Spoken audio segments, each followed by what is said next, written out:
Hey everyone, thanks for stopping by my channel. Definitely appreciate you taking some time out of your day to pay me a visit. We are going to be doing some painting. It's been probably about a year since I've done a painting video. I have been very busy painting. Recording these painting videos it's easy, but it's not easy. Trying to get the fan noise out of these recordings and painting without a mask on to at least get my voice in here is borderline not good for my health, but we'll go ahead and do a video just because I'm in the mood. We're gonna try to recreate a molting craw pattern that I did. I painted this one about 2 years ago, so I can get a little bit better. I did this 2 years ago. It's a pretty simple pattern. I really like this color. I really don't throw it much at all though. But we're going to go ahead and do this. Now if I remember how to do this pattern, it's really simple. It's going to be a white base coat. And then we're going to do an undertone with a yellow oxide by Golden High Flow. And then when I did that one originally, I was using a Wicked Color red oxide. This, unfortunately, it's been about 2 years since I used this, and this entire thing is trash. So we're gonna use the Golden High Flow red oxide, transparent red iron oxide. Now, this being a transparent color, whereas this is an opaque color, that is where we might get some slight variation in this. We'll see how it turns out though. And then to top things off, we got a black. I prefer transparent black. It's a little more forgiving. You can use an opaque black if you really want to though, but that transparent black I think is definitely superior. So let's go ahead and dive into it. So whenever I'm painting, I do like a bare minimum of 4 at a time. So we're going to do these on 1.5 square bills. So the first thing that we got to do is wipe this down with some rubbing alcohol. This is just some cheap rubbing alcohol. Just an old Tackle Warehouse shirt that got a little bit ratty. You just wipe these guys down. This is to remove any oils or really anything that might have gotten on these lures, as I'm contaminating this with my glove. I'm going to give us a fresh glove, I guess. That Cretex Wicked bottle exploded all over me when I was trying to shake it up. Half of it is completely dry and half of it is fine. That's why I said it was trash. But I use these nitrile. Use nitrile gloves. That's to help, again, remove any impurities that might be on these. It's not necessarily for the paint, but it's more for the clear coat later on, or at least so I've been told. When we get to the clear coat process, I'll kind of dive deeper into that. But yeah, just kind of give that a rub down, set it off to the side, and do the other 3 that I got here. Okay, then we gotta cover up the bill. I just use masking tape. This is 1-inch masking tape, and it really works perfectly for these square bills. When I paint, I make lures that I use. I'm not like a fancy artist when it comes to these. I do not care that there's a little bit of a gap right there, that it's not going to give me clean lines. Like, I paint these lures and I mostly fish them myself. I sell them every now and again. Actually, March 8th Rolling Meadows High School has a fishing flea market that I go to every year and have a booth, so I'll have some of these lures there. But yeah, I don't paint these to be an artist by any means. I paint these purely for being used, getting destroyed, not setting these on a wall to display or anything like that. So I do not have any attention to detail when I'm doing these. It's not to say that there aren't some patterns that I take a little bit more pride in, but for the most part, these square bills are getting fished in a rocky river, and I don't expect them to survive more than a few trips. So it's just not worth the time investment to be super detail orientated. Okay, so we've got our 4 square bills hanging out on our Harbor Freight helping hands. These are super cheap. I got a bunch of these. Yeah, they're really nice if you're getting into lure painting. Go over to Harbor Freight and get a bunch of these. They're like $4 or $5, I think.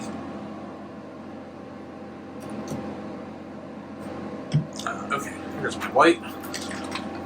So, I've been really switching all of my lures. I've been switching all of my paint over to Golden High Flow. It's more expensive than your standard Cretex colors, or even Cretex higher end, their Wicked colors. I don't like the Cretex. Cretex, some colors will shoot just fine out of your airbrush, and then some you have to thin. That level of having to just mess around with things, having to buy a reducer and then reduce it down to a consistency of like skim milk. Again, not something I want to do. Golden High Flow, no matter what color you get, I have not been disappointed in any of the Golden High Flow colors that I've bought. They just shoot straight, shoot true. No screwing around with reducing anything. But I use their titanium white as our base color. The only downside to Golden High Flow is the type of tops they use. Every now and again they have dried paint get over it. Very minor inconvenience.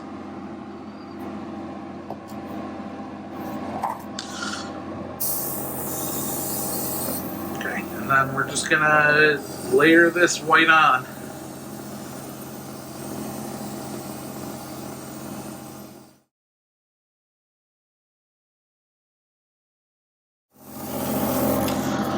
Alright, done with white. Go ahead and put this out of the way. Give this brush a quick rinse.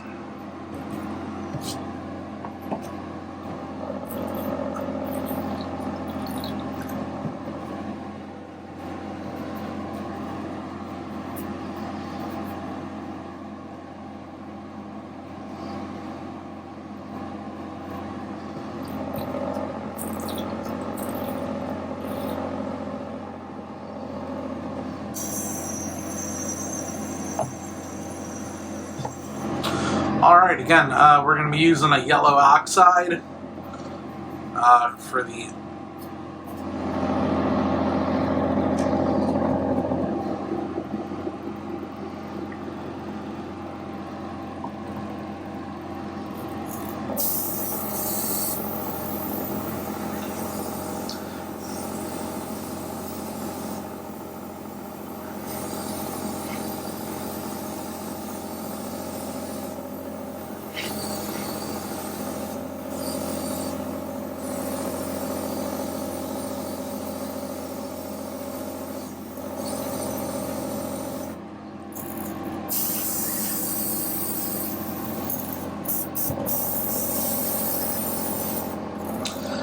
So with this, I was debating whether I needed to bring this all the way up to the top with that transparent color instead of the opaque color that I'm using this time. I think I'm gonna just do the whole thing yellow.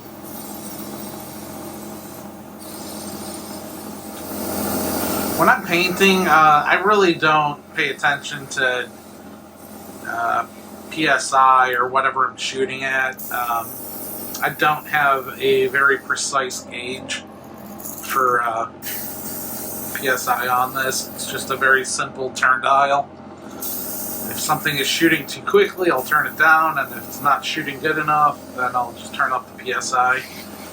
And if I'm doing anything detail orientated, I'll turn the pressure down as well, but that's pretty rare that I have to do that.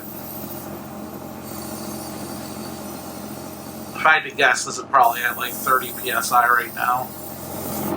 Okay, all done with that. One thing you may notice, I don't heat set anymore between colors. Part of that, I think, is because most of the time I'm painting at least 4 lures at a time, and then doing a rinse of the airbrush, and then shaking up my next color. The whole process in between colors probably takes about 3 to 5 minutes. I think that, especially with golden high flow, gives that stuff enough time to at least air dry. There are times that I still do heat set, but really for the most part, I don't heat set anymore. You can with golden high flow if you want to, if you feel it necessary, but I'm only doing 3-4 layers of paint on these. These are all very simple patterns I do, really nothing intricate.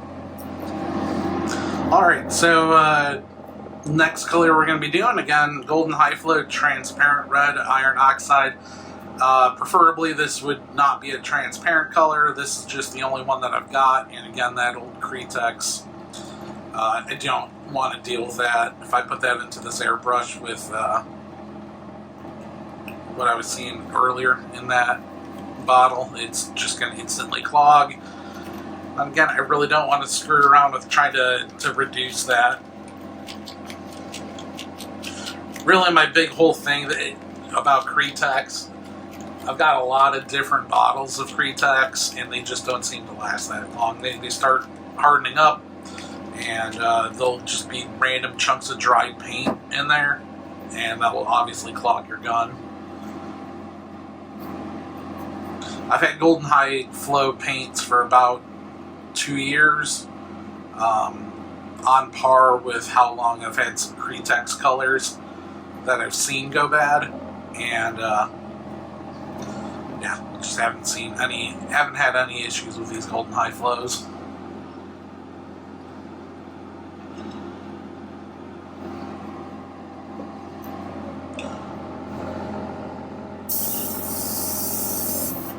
Alright, well, let's see how this works. So for this, I'm only going to be looking to go about halfway down, maybe 3/4 of the way down, but really kind of want to fade it down and, yeah, kind of preserve that. So I normally just start with the back, kind of start with the side, and just...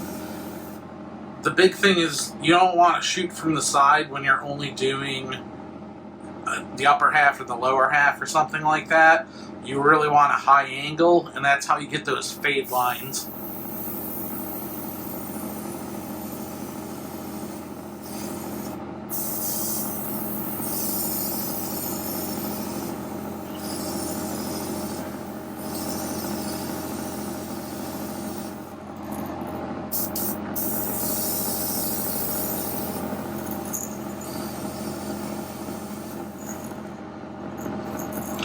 I think with this transparent color, we're going to have to do a few different layers, and we might actually have to heat set that. I don't think we'd have to worry about that if this was an opaque color.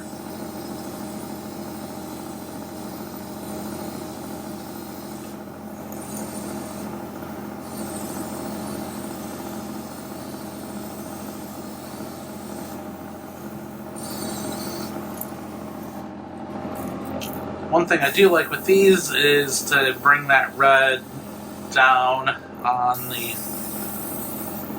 last quarter of that square bill.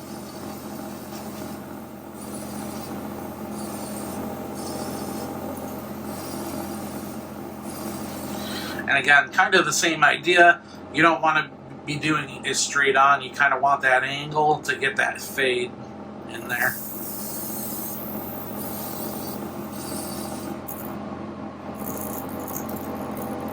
Okay, yeah, we'll have to heat set that and bring it,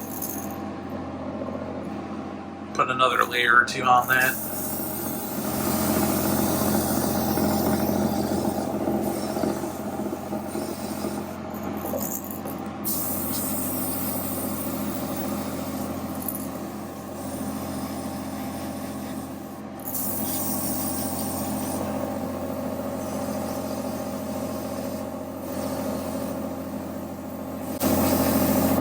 When you're doing those angles, I mean, you can do it that way, but doing it away from the bait kind of makes that fade just a little bit more controllable.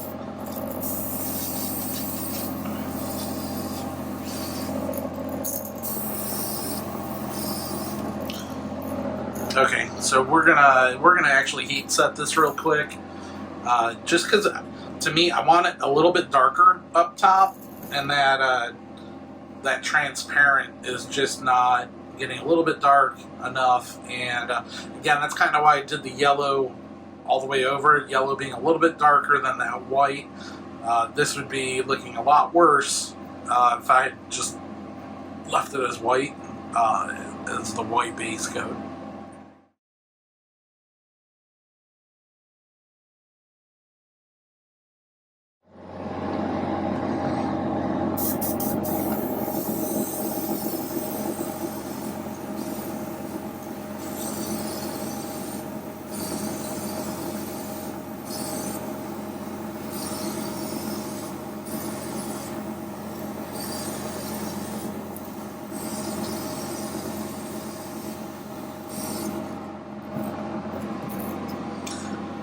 Well, so you can definitely tell, well, at least I can tell, maybe you guys can tell on this video, that that second layer definitely helps darken it up. So, yeah, definitely like that. I think that second layer is all that we're going to need. So we can see one little issue. When you're spraying transparent colors, whether that's Cretex or with Golden High Flow, the viscosity is a lot lower. You need to be careful that you don't linger too long or else you'll get puddling. Really, I only have this issue when, again, you're either reducing the color or transparent colors. You can kind of see that I must have just lingered just a little bit too long, but I don't care. Again, that is all going to just get fished, and I might even be covering that up with black, so it won't make a difference. Okay, we're going to go ahead and clean the brush and get ready for the last color. Pretty quick, nice simple pattern.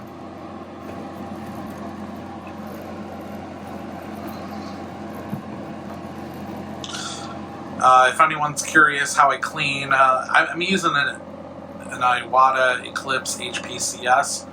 I just have a spray bottle, give it 2 or 3 rinses, take an old rag, wipe out any of the color that might be in the cup, get the cup kind of nice and clean,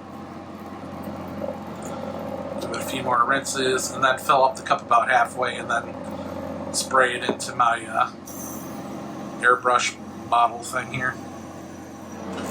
Alright, so to kind of get this top shell effect, I take a piece of cardboard, kind of a thin piece of cardboard, actually old business cards.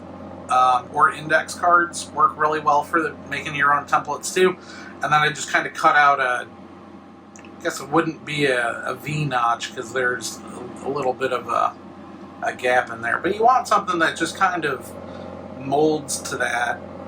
And when I first made this, I did actually make a few notches in there for added effect, but this is probably about 4 years old at this point, and there is a very thick layer of black paint on that, so that doesn't really do much anymore. Kind of just see how thick that paint's built up over the years. But anyway, we're going to use, again, transparent black. This is a Cretex color. This one, I guess I should say Cretex, they're transparent colors, as well as most of the pearlized colors do spray just fine out of the bottle. It's not to say that they still do have random, like, longevity issues, where there'll just be random bits of dry paint in here, and maybe that's because of the cap that they use. I really don't know, but it's enough to annoy me that really everything is gonna probably be golden high flow paints within a year or two as I try to run through the rest of these older Cretex bottles.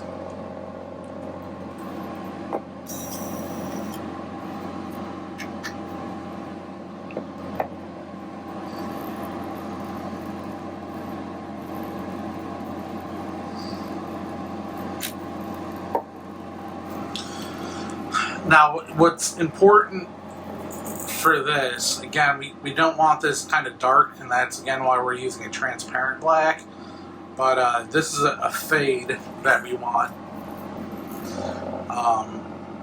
So I do 3. I do one at the front, one in the middle, and then do the very rear.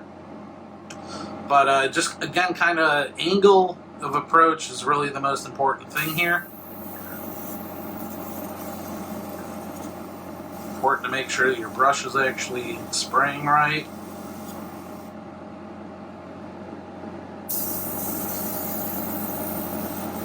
Something's not spraying quite right about this, but we're going to risk it. So we want to aim for the cardboard and let the overspray just kind of get on there. Kind of just like that. Do it again for the middle.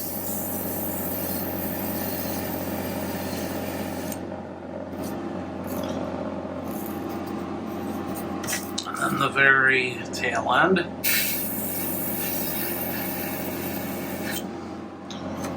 Just like that.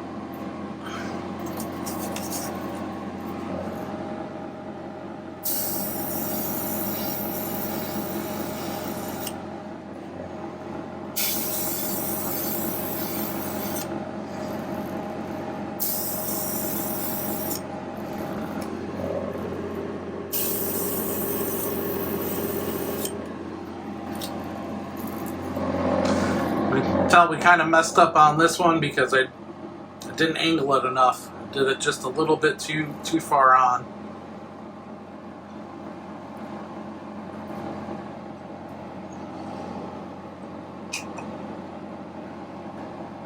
Alright, and then we're going to go ahead and do the bottoms. The bottom on these square bills can be a little bit tricky because I try to do that. Use the same template and do it right in front of that front hook hanger. And trying to get that angle can be a little challenging. That worked out pretty nicely.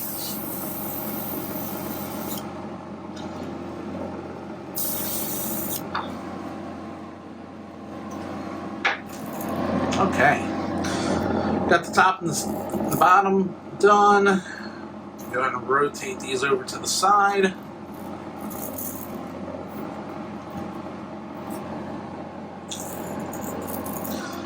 Now, to be able to get these kind of intricate lines here, you want to freehand paint all these. It's going to take you a few years to be able to get that kind of detail there, but you stick at it long enough, you'll be able to do it. I'm joking. if I haven't made it clear yet, I'm trying to be as lazy as possible when it comes to painting. Or I think I meant to say efficient. So I've tried a few different craw patterns or stencils before. So on Lure Parts Online, this is part number 3201-25, 3C51. Crankbait lure pattern stencils, 2.5 inch craw. I bought these years ago, and they look cheap. They are cheap, and you know what? They work really well.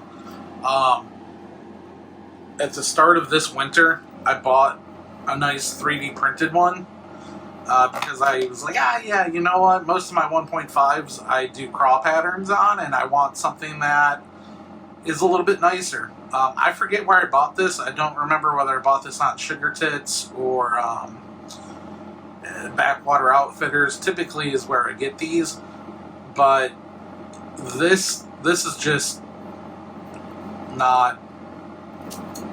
It's not as fast. Again, I'm normally, when I'm painting craws, most of the time I'm painting 8 of these at a time, and having to put this over a lure is okay.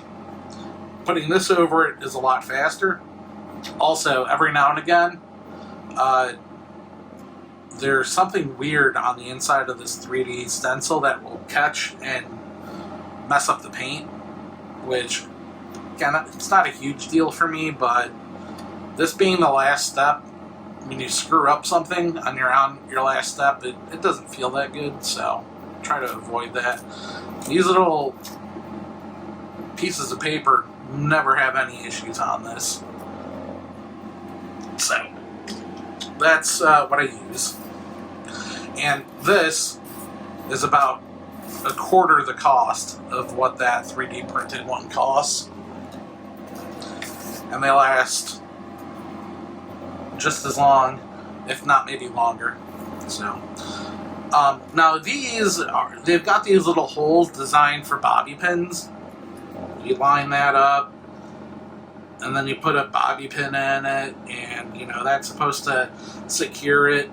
That'd be great if you really want something fancy. Again, I am all about efficiency, so I just line this thing up and go to town.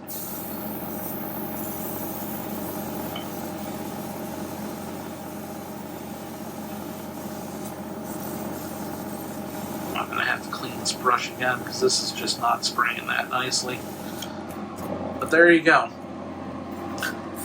Now this might get a little cockeyed sometimes, which again, I'm painting these for me primarily. If I sell these and someone is that upset about a cross stencil being slightly misaligned, then they can go buy something else. I don't mind. Everything that I paint, I will eventually use at some point.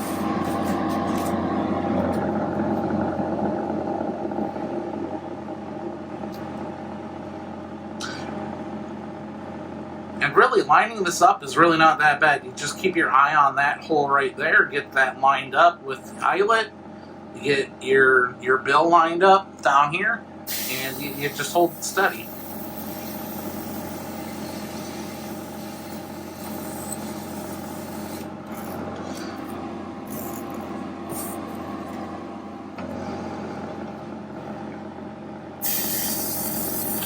Now this is one that I do just straight on.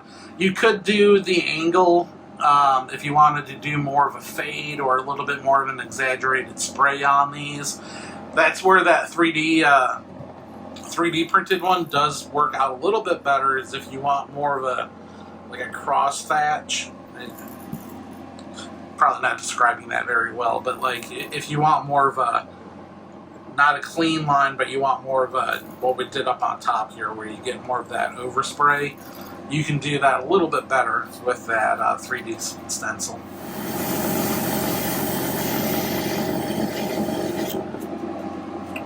Alright, that one wasn't quite layered on enough. That's one thing that's not quite as forgiving. Once you lift that up, trying to get that completely aligned again can be a little bit of a challenge. Now the very last thing is the eyeballs. Normally I use like actual eyeballs to put on these lures. This is the only pattern that I paint the eyeballs on. That's really only because I don't stock black eyeballs. There are 3 colors of eyeballs that I'll stock.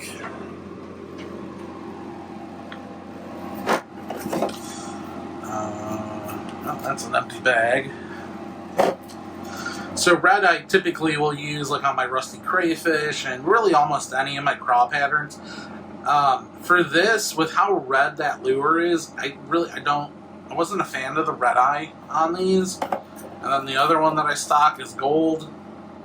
Wasn't a fan of gold. And certainly not a fan of silver on a craw pattern. I've looked at black eyeballs, and for whatever reason, it seems to get it's considered like a specialty one. At least I buy my eyes through Lure Parts online, and they don't have like a just straight black eyeball. At least the last time I checked. So for this, I just spray it on there, and I do a little bit of a practice on these just to make sure that I get my distancing right. Just like that.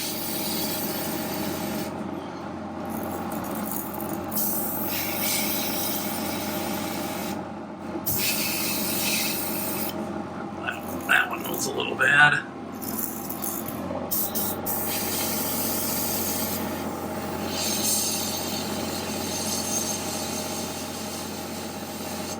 This is one where I could probably turn down the PSI and get a little bit better results, but this is working out just fine. There's definitely something stuck in this air gun. Something is making it not spray quite right. But there we have it. These are all done, so I'm going to let these just dry.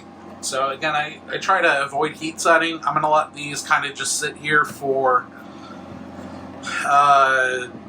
realistically probably until tonight. It's about noon right now, so a few hours. I'll let them just kind of sit there.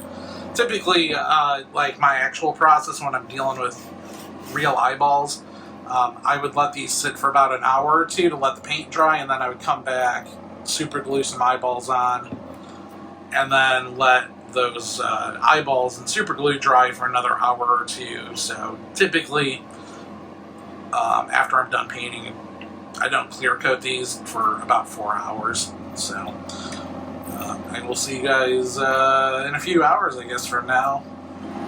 Just want to show kind of what was clogging up that gun. You guys probably spilling all over the place. Probably can't see all that really well, but you can see all these little black globs kind of floating around. That's the wonder and beauty of Cretex paint. Very much looking forward to being done with that transparent black Cretex color. It's nearly empty. Probably can't see all that well, but cleaning that nozzle, we can see there's just some black dried up paint in there. It's like just micro size, but it's enough to make these 0.5 millimeter nozzles just completely spray erratically. I have not gotten that on any of my Golden High Flow paints, just Cretex. Cretex as well as Comart. Comart seemed to be working a little bit better than Cretex, but still was not impressed with Comart. I got a few random Comart colors that came with my airbrush when I got it. Alright, it's been, about 8 hours. We're going to go ahead and start prepping these guys to get clear coated. So we're going to take the tape off the bills.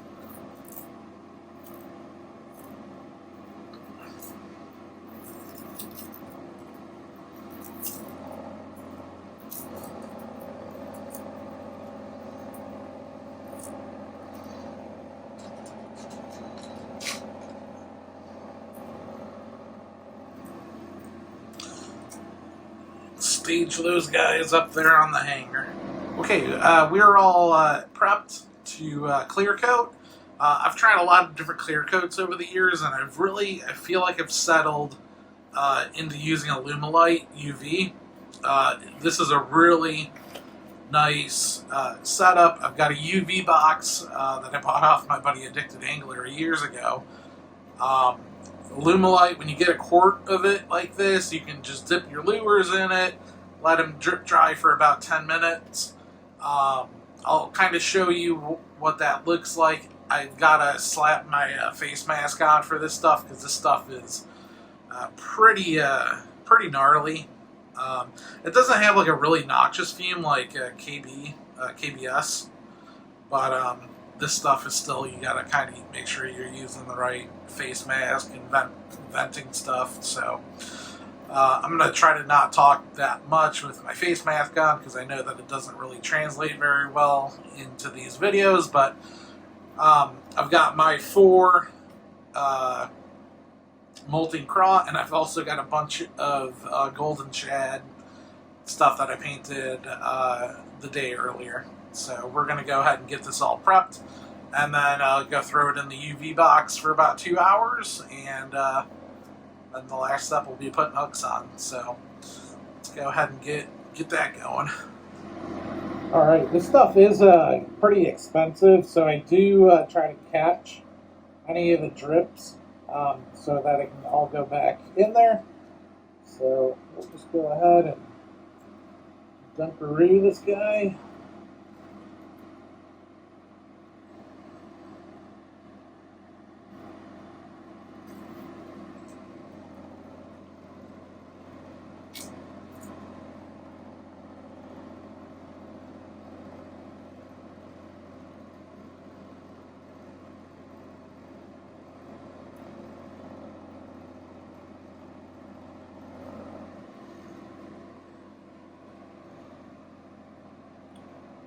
So we're going to let that kind of just drip until it actually becomes a drip, and then we'll move it underneath the lid to catch it.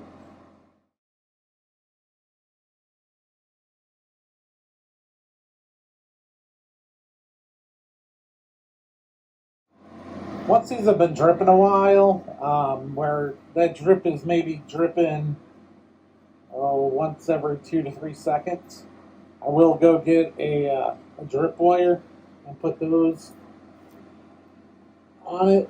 That just kind of helps the drying process, or the drip process, I should say. And then again, once these have kind of been dripping for a little bit, I just take this is a paper clip. Everything here is just paper clips that I've straightened out, and start clearing up some of the eye holes.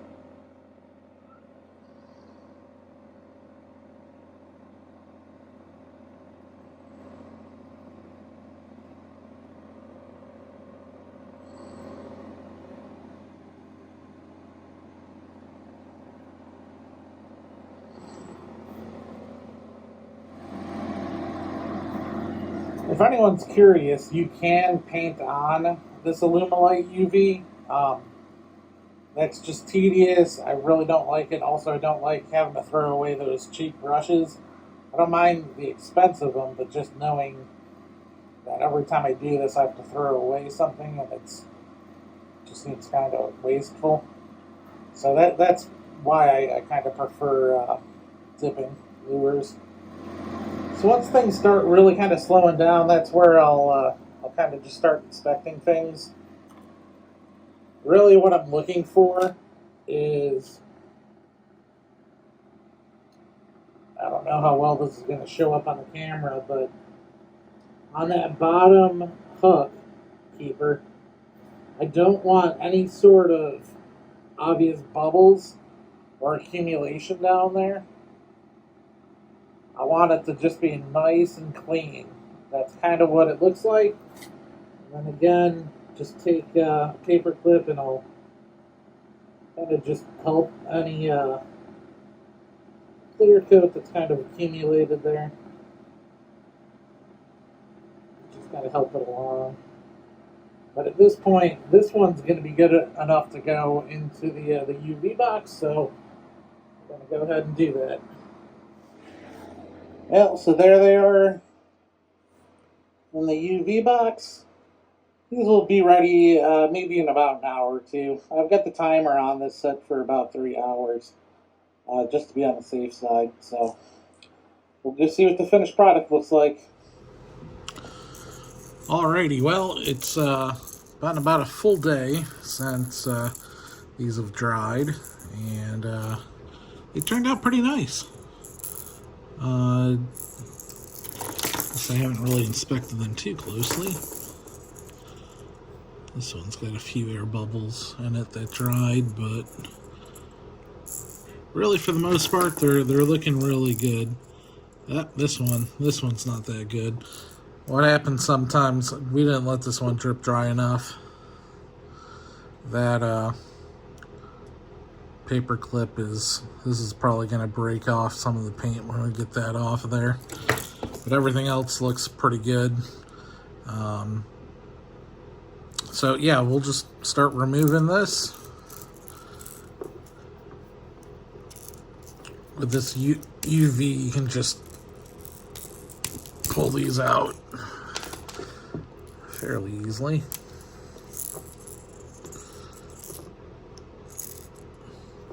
We'll have to clean out these that rear tail hook holder a little bit, but get these other ones set up.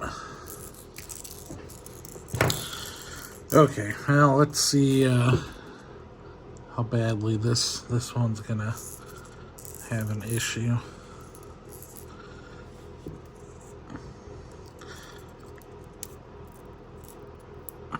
Oh, actually, it doesn't look like it might be. I don't think it's gonna be that bad.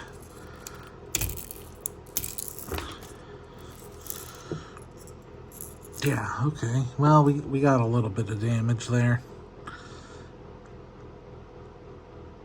I don't know how well that's showing up with the lighting here. We got a little bit of the clear coat broke off with the paint there, but good enough. All right, so with any of these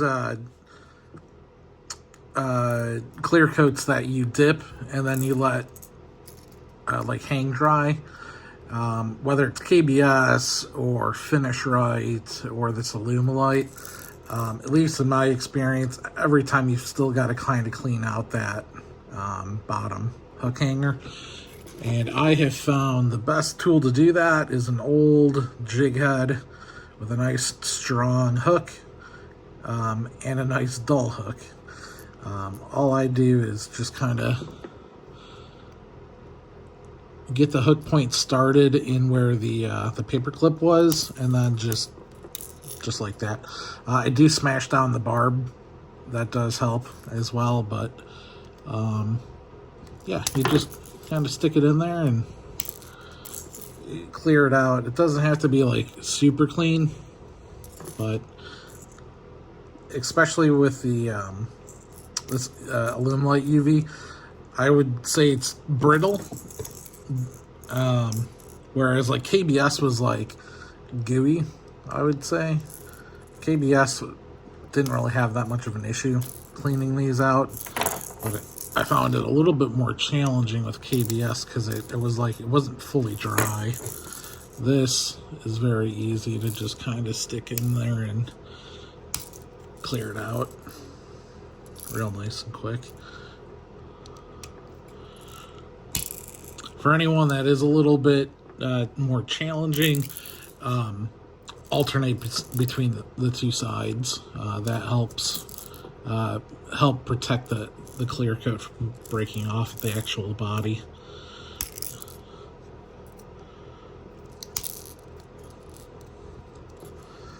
Just like that. And I guess I forgot to remove the hanger on this one.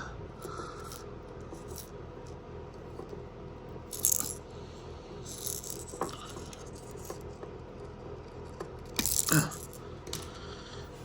this one we actually got to clear out the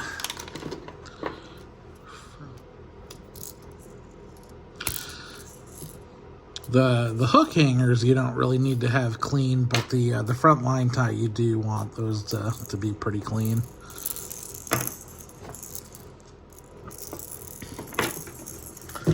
Alrighty, so for my process, I always put the front line tie on. And I always use oval line ties. I think they're technically a little bit more expensive than your standard circle, but oval line ties for me, it's worth any added extra cost because you don't have to worry about your line getting caught in the actual like split ring. It just makes things run a lot more true, and I find that you don't have to tune the crankbaits nearly as much. So for how I put these on here, take your split ring pliers and get that started on the opposite side of where that actual split ring is. And then when I'm doing a bunch of these, this is really kind of tough trying to do this behind the camera, but I just get it started like that, and then I'll do that to all the lures that I've got to make or to finish.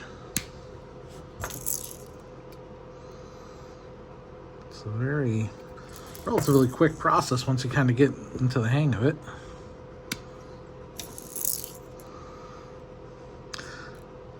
The key is what I find is a lot of people try to feed these split rings like just immediately through the opening, and what really the trick for me is you've got that gap that you're okay. I can't do this being behind the camera. I gotta actually look at this. So you create that gap in the split ring, and you want to feed that gap onto the line tie, just like that. Let's see if I can focus that. And then I'll show you once we actually thread that on there how that works. I'm glad those pliers kind of jumped out at me because those are the next tool that I'm going to use. So once I've got the oval line ties all kind of fed on there, take some actual pliers. Now what we're going to do with these, I'm going to grab a hold of the oval, and then we're just going to kind of move it up. Let's see if I can actually show you. So we've moved it so that the line tie is just where that hole starts, and then we're just going to rotate it so that it's in there, and then we can just twist that oval line tie, feed it the rest of the way through, and boom, bada bing, there's our line tie. And again, once you kind of do these a few hundred times, it gets pretty quick. Some people might say it's not efficient using a split ring plier, and switching over to normal pliers, but that's the process that I have found that really works the best for me.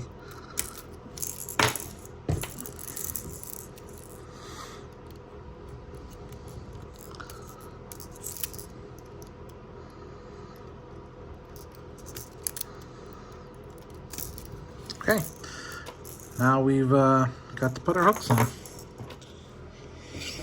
I'm going to show you two different ways of doing split rings. We've got our standard just metal split rings, and then I'm also going to show you, and I'll try to link I'm trying to remember to link the video to Octafoe's video on this, and that's how I kind of discovered this. But if you're looking to make just the extra bit of specialness to any of your lures, or you feel that you lose a lot of fish to them throwing it when they're out of the water, you can use a like a soft split ring. I'll show you what that looks like here in a second. We'll do the traditional method first, though. For these 1.5 square bills, I use KVD triple grip 3X hooks.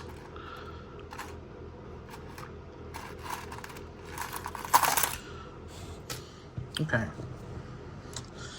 So same thing, same premise, I should say, with the the oval split ring for the line tie. I take this circle split ring, and with that split ring plier, I'll put it, oh, I don't know, maybe put the split ring at, call that 3 o'clock, and the split ring pliers at 12 o'clock, so quarter revolution away from it. And then I'll take the hook, and again, the idea is to not like, oh, I'm going to try to put that through the actual opening. Really, for me, the safest, well, I guess I should say, yeah, I'm not trying to actually feed that through the opening. That's an easy way to get a hook in the hand, in my opinion. Same thing, all I'm doing is I want to feed the opening, that gap of that split ring, and wedge that into the eye of the hook. And then I'll prop all my hooks like that. Gonna make 2 of these with standard split rings, and then we'll do 2 of these with the soft split rings. And again, you can get pretty quick with this once you have done it a few times. So one thing that you can do once you kind of have it in there, naturally you can just kind of twist that hook so that you've already kind of got it fed through there, or not twist the hook or twist the split ring. It's one of those things that it's just muscle memory after you do it for a while, but now that you've kind of got that fed in there, you've got that over there ready to go. So again, split ring pliers,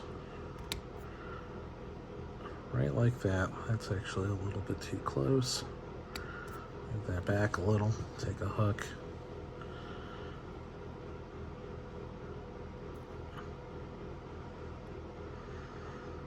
Hopefully I don't have any dirt under these fingernails. This is kind of close and personal.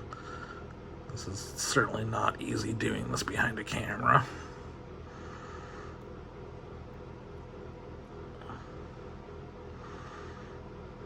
Okay, I can't even do it behind the camera.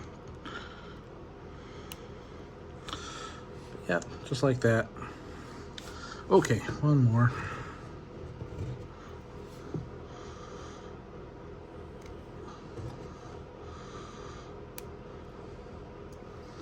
Okay, and then again, we're done with the split rings for that part.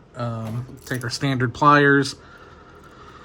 And again, if you haven't kind of twist and rotated the hook to get that split ring started, do that as the next point. And I guess let's just do the very first one here since I didn't do that. So that's what that split ring is currently looking there. It's kind of half on, half off. So I'm going to grab it because that's where that opening is right there. I'm going to take it, I'm going to just kind of shimmy it where that opening is kind of right there. And once it's over it, you can just rotate it just like that. And then if what we're going to want to do, have it kind of just like that, just kind of where that split ring pliers were. That's where our hook is. And then on these square bill 1.5s, I always start at the front and go my way back. I feel like that's the best way to not get a hook in the hand. So again, same kind of premise where you're going to take that gap is in that split ring. And I'm not trying to thread the split ring through there like that. That's a good way to get a hook in the hand. But what I do on this is you've got that gap and you just kind of force it on there. And then again, you just rotate 90 degrees. There you go. You got your hook on there. So again, feed that split ring up about a quarter of the way up the split ring. And then again, we're kind of just threading that split ring onto the hook keeper. Whoop.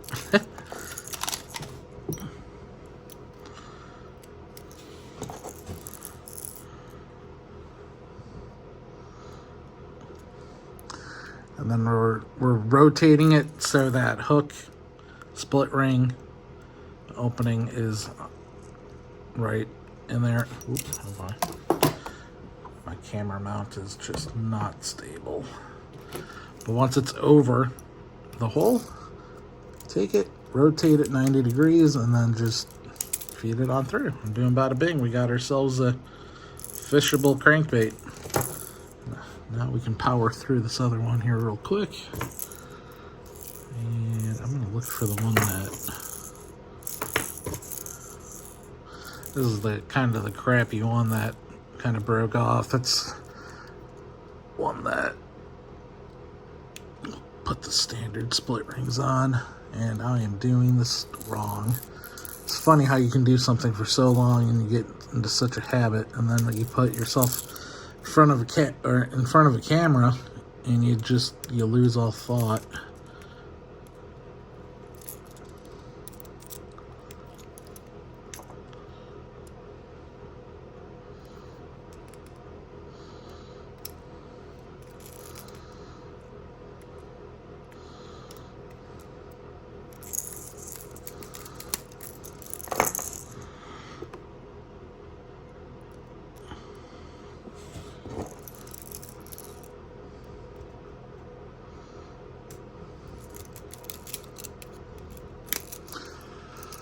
Okay, 2 done. Okay, so the last one that I'm going to show you all is a soft split ring.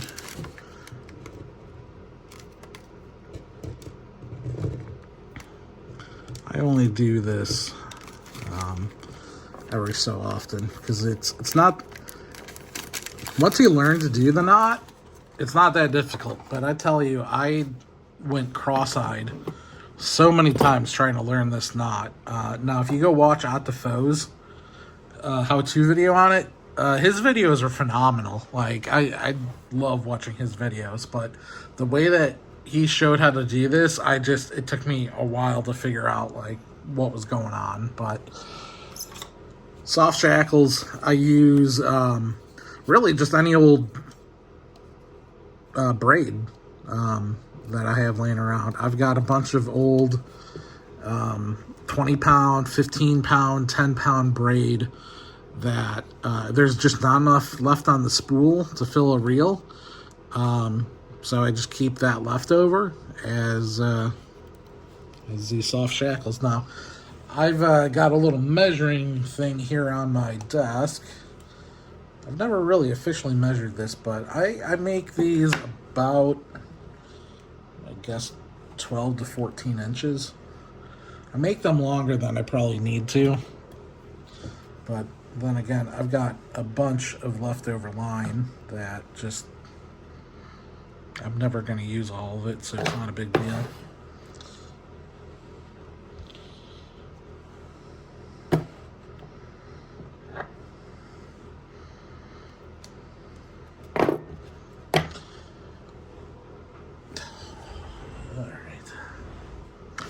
Okay, so we've got our line.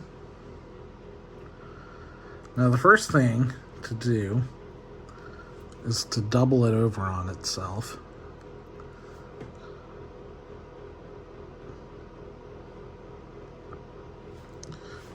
And just kind of create, that's our basis. So we've got our line doubled up and just kind of flattened.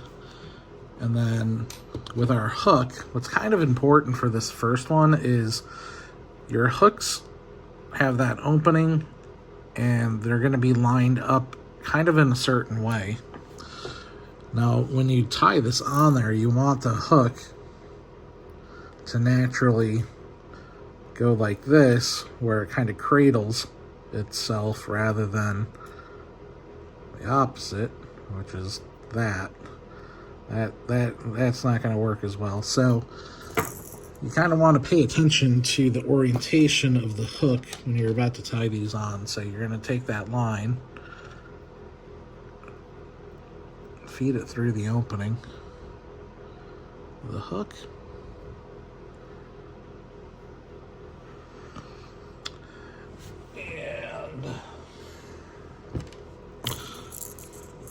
and then again, we're going to pay attention to our hook orientation. So it's going to be like that, and then we slide the both lines.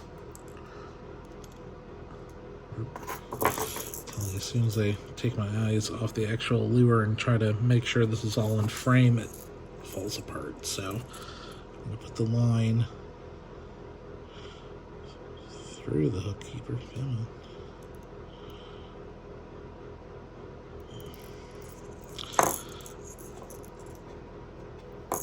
Grab both tag ends, and then you want to grab the loop that was made in this whole process. So this next part is where on Octafoe's video, I was like, what the heck? What are you doing? Like, what kind of magistry are you doing?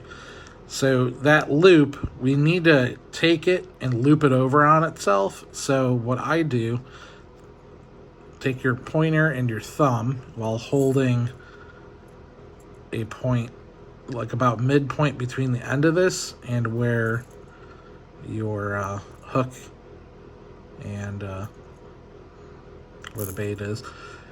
Again, this is where having longer line helps be more forgiving. But you're going to take that loop, and then I don't even really know how to explain this, but you're creating a loop with inside of itself. And again, on Octafoe's video, it just doesn't make sense like how it happens. But when you take your thumb and your forefinger, you're kind of going like that, and then you end up with this loop that you just created.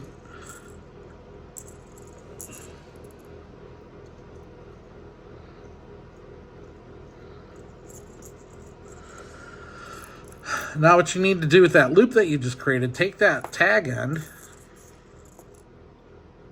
both of them, and we're going to feed it through the loop that we just created.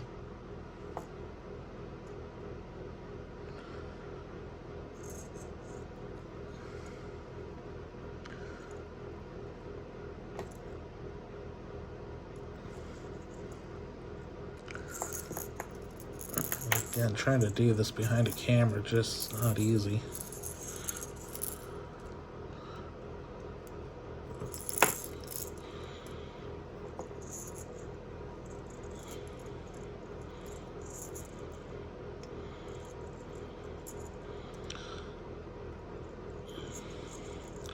Okay, so now once you feed that through there, you just created one more loop, okay? So here's the loop that we had first created. Now this is our new loop that we just created. Now on Octafoe's video, he uses like a small Allen wrench or something. I don't have any of that laying around. I do have plenty of toothpicks laying around. Toothpick seems to be perfect. Now you want to put that toothpick in the new one that you just created. So again, here is the original loop that we had created. This is the new loop that we just created. And you want to put the toothpick in there and then cinch it down. Now this is where you can finally separate these kind of tag ends, and you just want to start cinching.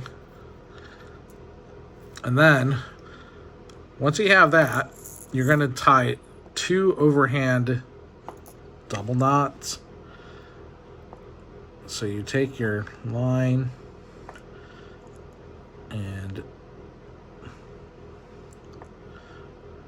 1,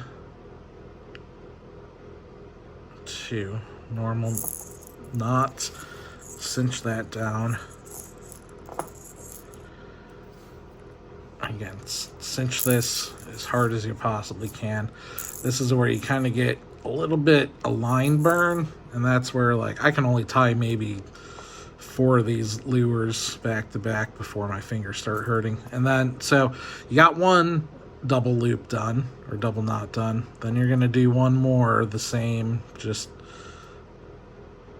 double knots. There's 1 loop. And 2 loops, and then tighten down.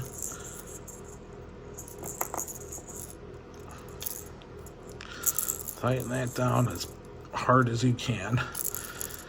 And then what we can do is pull that toothpick out, set it aside, and then give this a test. There we go. That is not going anywhere. And then, of course, we can take our tag ends and trim those.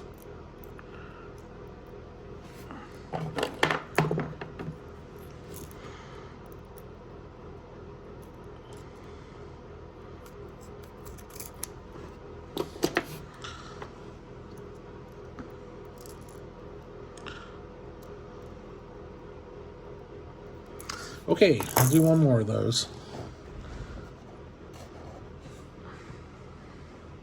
So the advantage, I guess, let me just straighten this camera first.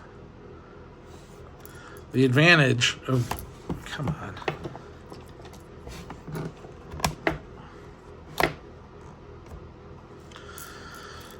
So I do soft split ring. So standard split ring. Got our lure stationary here, hook just free hanging. That fish gets hooked, starts spiraling himself. This thing can rotate maybe half a turn, maybe 1 full turn before it binds. That gives that fish a whole lot of leverage. Now on a soft split ring, this thing can twirl and twirl, twirl, twirl even some more. That's like 3 turns that it made before it finally bound up.